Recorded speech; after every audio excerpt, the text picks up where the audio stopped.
Students, आज हम part 3 Himalaya की बेटियां पढ़ेंगे। इसके लेखक नागार्जुन है। इसमें लेखक ने हिमालय पर्वत को पिता के रूप में और उनसे निकलने वाली नदियों को बेटियों के रूप में दर्शाया है। इस तरह उन्होंने हिमालय को मानवीकरण के रूप में और नदियों को भी मानवीकरण के रूप में दर्शाया है। आइए अब हम पाठ शुरू करते हैं। अभी तक मैंने उन्हें दूर से देखा था। बड़ी गंभीर, शांत, अपने आप में खोई हुई लगती थी।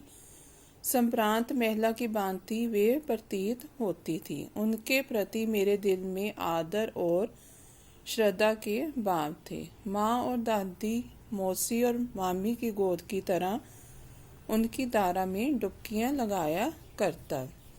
लेखक कहता है कि जब तक मैंने इन नदियों को दूर से देखा था, उसे ये गंभीर, शांत और संपन्न महिला की भांति दिखाई देती थी।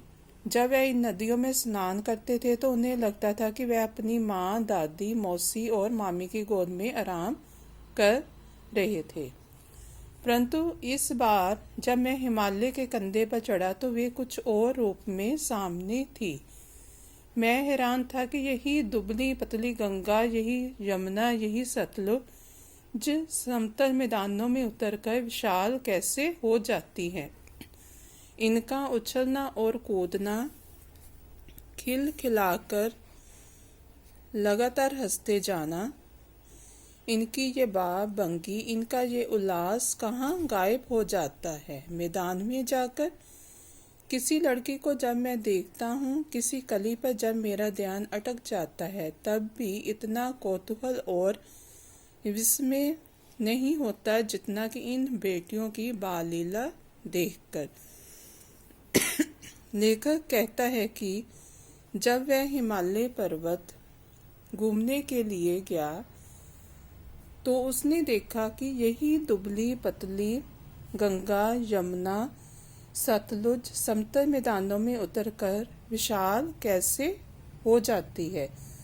जब हिमालय पर्वत से निकलती है तो इनका उछलना, कूदना और खिलखिलाकर लगातार हंसते जाना, इनकी ये खुशी कहाँ गायब हो जाती है जब ये मैदानों में पहुँचती है। जब मैं किसी लड़की या पुष्प को देखता हूँ तब भी मैं इतना हैरान नहीं होता जितना इन बेटियों की बाल लीला को देखकर। बाल लीला का मतलब जब वह अपने पिता के घर में होती है, यानी हिमालय पर्वत से निकलती है, तो ये उछलती, कूदती और खिलखिलाकर हंसती हुई निकलती हैं। कहाँ ये भागी जा रही हैं? वह कौन लक्ष्य है जिसने इन्हें बेचैन कर रखा है? अपने महान पिता का विराट प्रेम पाकर भी अगर इनका हृदय अतृप्त है तो वह कौन होगा जो इनकी प्यास मिटा सकेगा? बर्फ जली नंगी पहाड़ियाँ, छोटे छोटे पौधों से भरी घाटियाँ, बंदुर आदित्यकाएं, सरसब्ज उपत्यकाएं, ऐसा है इनकी लीला निकेतन। खेलते खेलते जब ये जरा दूर निकल जाती हैं तो देवदार, चीड़, सरों, चिनार, सफेदा, कैर के जंगलों में पहुंचकर शायद इन्हें बीती बातें याद करने का मौका मिल जाता होगा। कौन जाने बुढ़ा हिमालय अपनी इन नटखट बेटियों के लिए कितना सिर धुनता होगा। बड़ी बड़ी चोटियों से जाकर पूछिए तो उत्तर में विराट मौन के सिवाय उनके पास और रखा ही क्या है। अब इस पैरे में लेखक ने बताया है कि जब कोई लड़की बाल्यकाल से किशोरावस्था और इसके बाद यौवनावस्था में जाती है तो उसे माता पिता और भाई बहन के अलावा भी किसी और के प्रेम को पाने की आवश्यकता होती है। इसी तरह ये नदियाँ पहाड़ों में अपनी बाल्यावस्था में रहती हैं। अपने महान पिता हिमालय का विराट प्रेम पाकर भी इनका हृदय भूखा है। तो वो कौन है जो इनकी प्यास मिटा सकेगा। बाल्यावस्था से किशोरावस्था में जाती हैं तो ये पहाड़ियाँ छोटे छोटे पौधों से भरी घाटियाँ, हरी भरी घाटियों से निकलते हुए जब ये दूर निकल जाती हैं, यानी कि जब ये यौवनावस्था में पहुंचती हैं, तो ये देवदार, चीड़, सरों, चिनार, सफेदा, कैल के जंगलों में पहुंच जाती हैं। तब उन्हें शायद अपनी बीती बातें या बचपन याद आता होगा। लेखक कहता है कि जब किसी लड़की का विवाह हो जाता है तो उसके माता पिता के घर में बहुत शांति छा जाती है और उसके माता पिता हमेशा उसकी चिंता में लगे रहते हैं कि हमारी बेटी कैसी होगी। इसी प्रकार उनका पिता हिमालय भी इनके लिए हमेशा परेशान रहता होगा। अगर कोई जाकर उत्तर में इन बड़ी बड़ी चोटियों से इनके बारे में पूछेगा तो वहाँ आसपास मौन के सिवाय कुछ नहीं मिलेगा।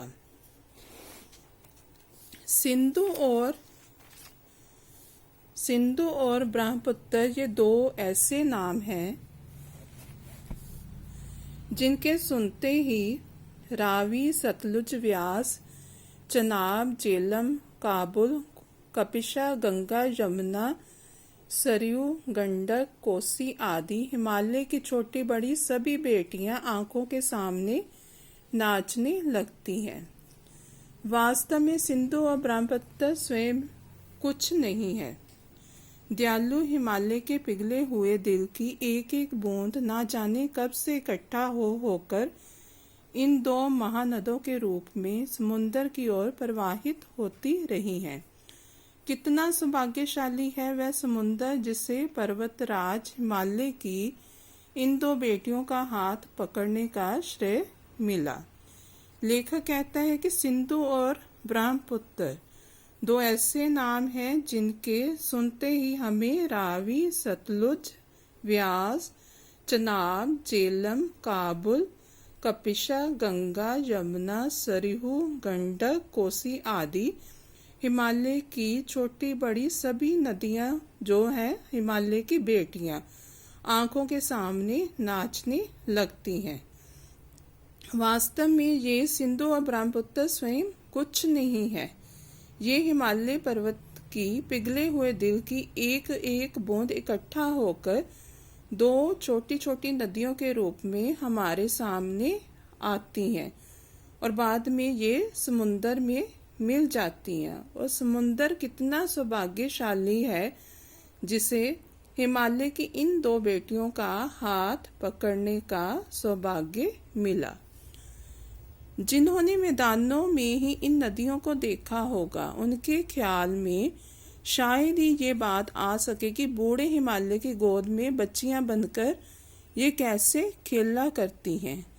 माँ बाप की गोद में नंग दड़ंग होकर खेलने वाली इन बालिकाओं का रूप पहाड़ी आदमियों के लिए आकर्षक भले ना हो, लेकिन मुझे तो ऐसा लुभावना प्रतीत हुआ वह रूप की हिमालय को ससुर और समुंदर को उसका दामाद कहने में कुछ भी झिझक नहीं होती।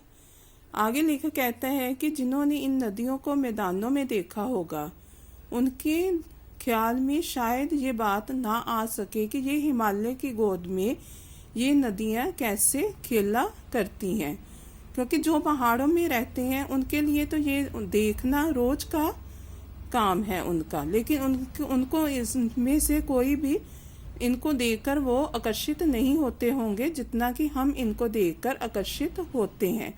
और इसलिए मुझे इनको देखकर जरा भी झिझक नहीं होती और मैं इनको हिमालय को ससुर और समुंदर को इसका दामाद कहने में मुझे बिल्कुल भी कोई भी झिझक नहीं हो रही। तो स्टूडेंट्स आज हम यहाँ तक करेंगे और नेक्स्ट पेज हम नेक्स्ट वीडियो में करेंगे। थैंक्स।